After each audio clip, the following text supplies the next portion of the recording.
يقول ابن عثيمين رحمه الله تعالى: الله سبحانه وتعالى يبتلي المرء بتيسير أسباب المعصية حتى يعلم من يخافه بالغيب، کہ اللہ رب العزت کبھی انسان کو آزماتے ہیں، اس کا امتحان لیتے ہیں، مگر کسی بیماری، تنگی، پریشانی، غربت و افلاس کے ساتھ نہیں،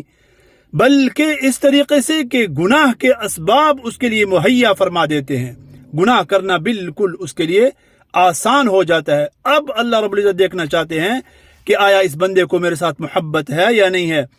یہ ایمان کے اوپر ثابت قدم رہتا ہے یا کہ پھسل جاتا ہے۔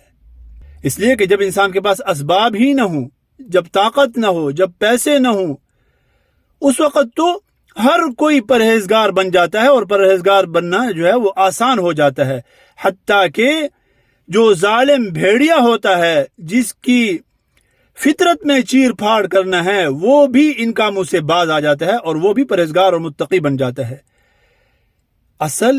جو پرہیزگاری ہے وہ تو جوانی کے اندر توبہ کرنا ہے۔ اس لیے تو شاعر نے کہا ہے: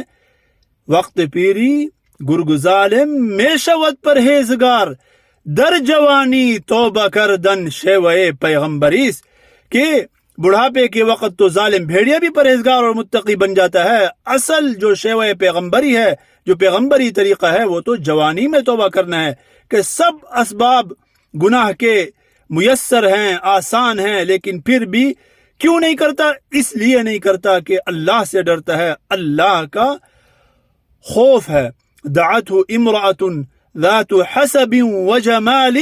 فقال انی اخاف اللہ، کہ حسین و جمیل عورت اسے گناہ کی دعوت دے، مگر وہ کہے میں اللہ سے ڈرتا ہوں، یہ گناہ نہیں کر سکتا۔ یہ ہے اصل استقامت۔ اللہ رب العزت ہم سب کو استقامت نصیب فرمائے ایمان کے اوپر۔